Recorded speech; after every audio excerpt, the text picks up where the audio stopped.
What God cannot do does not exist. What God truly cannot do does not exist.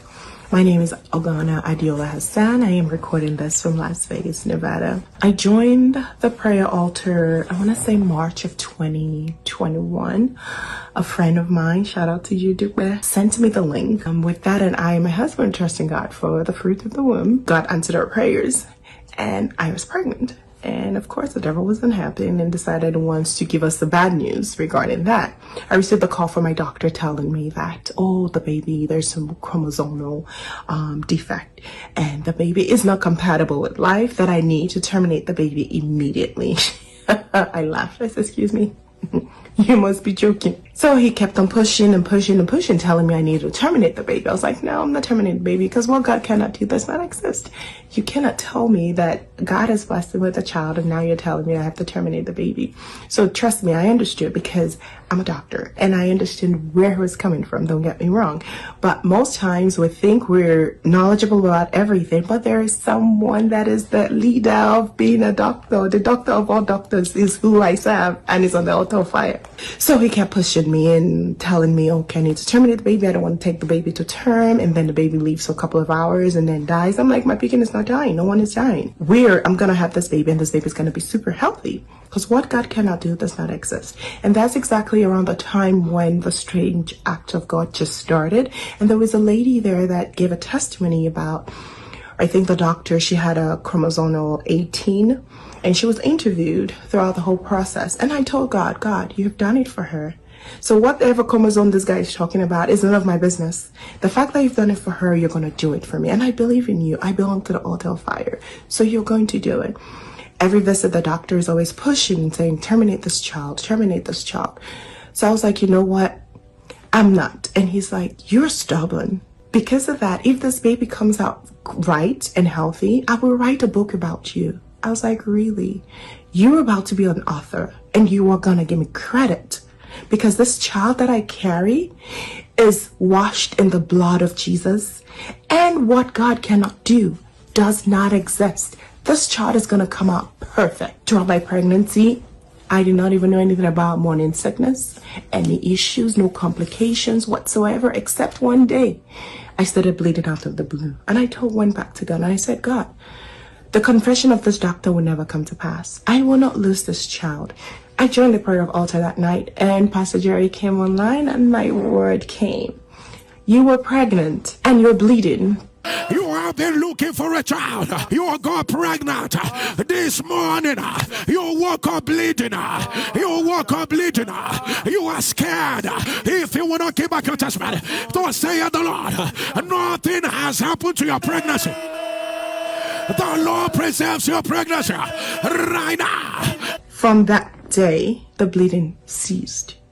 I never had any more bleeding. I never had any more issues whatsoever. When it was time for me to give birth to my baby, I walked into the hospital. I told God, I have labored. Now I'm about to go deliver. And that's exactly what happened. After 3 push, the baby was out.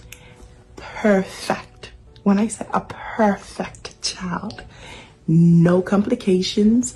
All his initial assessment, he was excellent. His applicant score was excellent. Everything was great.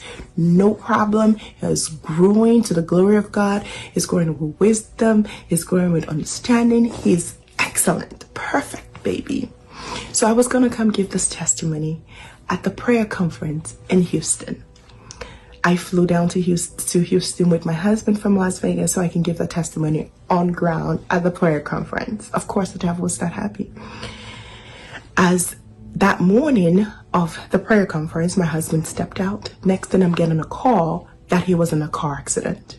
I was like, excuse me? Went to the site of the accident. The car was totaled. Like there was like the whole airbag out. I was like, what happened? He walked out. Nothing. No injury. Nothing. You look at the car, you're like, God, you are wonderful. So I dragged my sister, my younger sister, my older sister, and my mom to the conference. And while we were on ground, as we were still on the prayer line, at the prayer conference, Pastor Jerry was ministering. We received a call. same day, that my younger sister's husband with my two nephews, because she has two boys, my two nephews and the husband was in a major car accident. The whole car totaled. Same day. The same day that my husband had an accident in the morning, he had his own accident in the evening. Same day. Car totaled. He broke his leg. I said to devil, you're really, really trying. You're really, really trying. So I'm trying to give my testimony to the glory of God, and then you're doing everything to shut me up. Not gonna happen. We stayed, as long as everyone was fine, we stayed to Pastor Jerry finish ministering. So I'm here to give God all the glory.